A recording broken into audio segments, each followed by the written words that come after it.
বাবা মারা যাবার 1 বছর পর আমার বিয়ে হলো। বিয়ের 5 মাস পরেই আমার জন্মদিন এলো।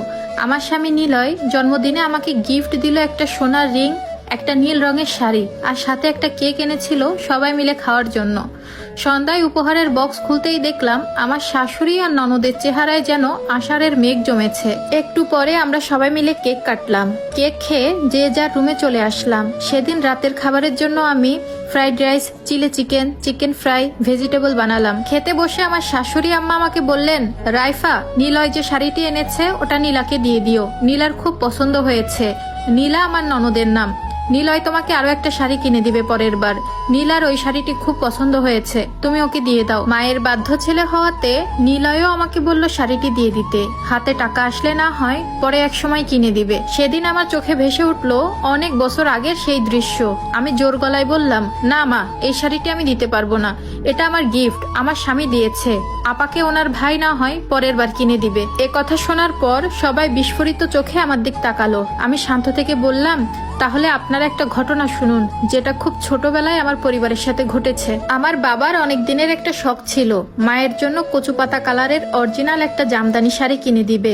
বাবা একবার চাকরি সূত্রে টাঙ্গাইলে গিয়েছিলেন, তাঁতিদের হাতে বোনা একটা কচু পাতা কালারের জামদানি শাড়িও বাবা কিনেছিলেন মায়ের জন্য। আমার মায়ের গায়ের রং ছিল একেবারে ফর্সা, দুধে আলতা রং যাকে বলে। ছোটবেলায় স্নো হোয়াইটের গল্প শোনার পর আমি ভাবতাম আমার মাকে দেখলে স্নো হোয়াইটও লজ্জা পাবে। বাবাও তাই শখ করে মায়ের জন্য সেই শাড়িটি কিনেছিলেন। কিন্তু মায়ের ভাগ্য খারাপ, অথবা বলা যায় আমার বাবার সাহসের অভাব। বাবা 3 ফুপুর জন্য 3টি জামদানি শাড়ি এনেছিলেন।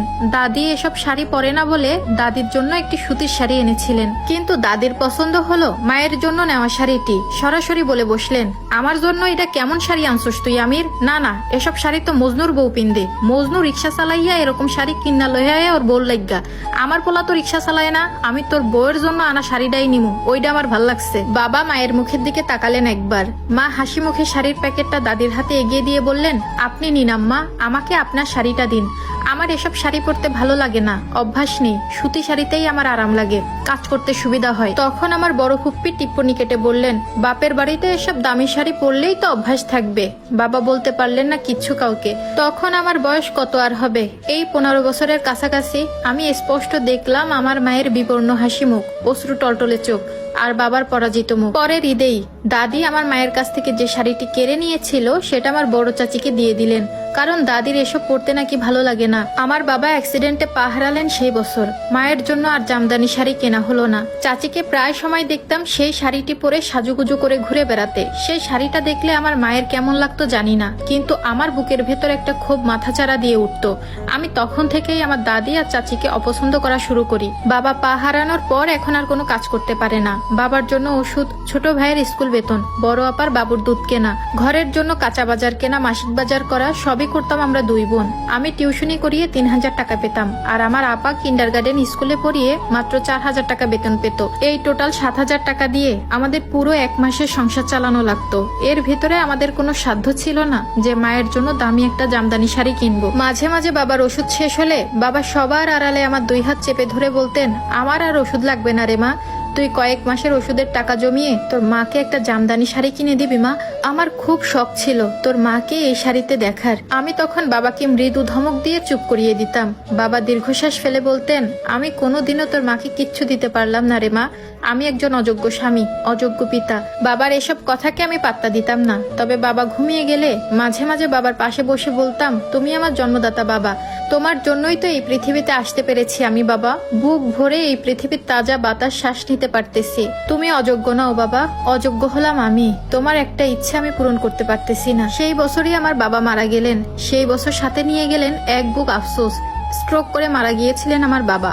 মারা যাওয়ার আগ মুহূর্তে আমার হাত শক্ত করে চেপে ধরে বাবা বললেন, মারে একটা শাড়ি। বাবার সেই অব্যক্ত কথা আমি জানি। বাবা মারা যাবার পর মা নিজেকে মুড়িয়ে নিয়েছিলেন বিবর্ণ বস্ত্রে। ইন্টার পাশ করার পর একটা ছোট্ট চাকরি হলো আমার। প্রথম কয়েক মাসের বেতনের টাকা জমিয়ে আমি মায়ের জন্য একটা কচু পাতা রঙের জামদানি শাড়ি কিনেছিলাম। সেই শাড়ি বুকে জড়িয়ে ধরে মা বললেন, এখন আর কি হবে রে মা এই শাড়ি দিয়ে? আমাকে এই শাড়ি পরনে দেখতে চাওয়া মানুষটা তো আর নেই। জানিস মা, আমি এখন অপেক্ষায় আছি কাফনের কাপড় পরার। আমার কান্নারা গলা দলা পাকিয়ে আটকে ছিল। মা আর সেই শাড়ি কখনো পরেনি। আমরা 3 ভাই বোন আর জোর করিনি শাড়িটি পরার জন্য। মাঝরাতে দেখতাম মা সেই শাড়িটি বুকে জড়িয়ে ধরে ফুপিয়ে ফুপিয়ে কাঁদত শুধু। বাবা মারা যাওয়ার 8 মাস পর দাদি মারা যান। মাকে দেখেছি দাদির সব দায়িত্ব পালন করতে সুষ্ঠুভাবে, কিন্তু দিন শেষে একটা দীর্ঘশ্বাস ফেলে বলতেন, তোর দাদির জন্যই তোর বাবা একটা আফসোস নিয়ে দুনিয়া ছেড়ে গেছেন। আমি কখনোই তোর দাদির নিষ্ঠুরতার কথা ভুলবো না রে মা। এরপর চোখের পানি মুছতে মুছতে আমি আমার শাশুড়ি আম্মাকে বললাম, আম্মা একবার ভেবে দেখেন তো এরকম ঘটনা আপনার জীবনেও আছে কিনা। আর আপাকেও বললাম, আপা আপনিও একবার ভেবে দেখেন তো আপনার সাথে এরকম কখনো কিছু হয়েছে কিনা। আমার স্বামীর দিক তাকিয়ে বললাম, কিছু কিছু ক্ষেত্রে প্রতিবাদ করতে হয় নিলয়। প্রতিবাদ করতে না পারলে আমার মায়ের মতো অসহ্য রকমের যন্ত্রণা বুকে নিয়ে বেঁচে থাকতে হবে।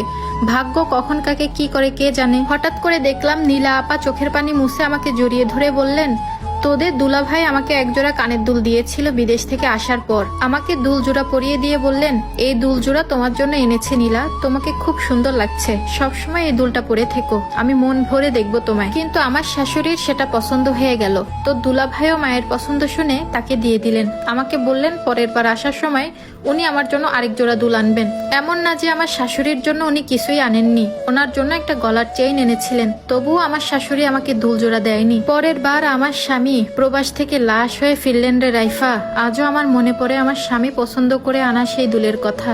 সেই দুল আমার শাশুড়ি তার বড় মেয়ের ঘরের নাতনিকে দিয়ে দিয়েছিলেন। আজও সেই কথা মনে পড়লে আমি আল্লাহকে বলি, আল্লাহ তুমি বিচার কইরো। আমার স্বামী শখ করে যে জিনিস আমার জন্য এনেছে, সেই জিনিস কেড়ে নিয়েছে যে মানুষ, তার বিচার তুমি কইরো।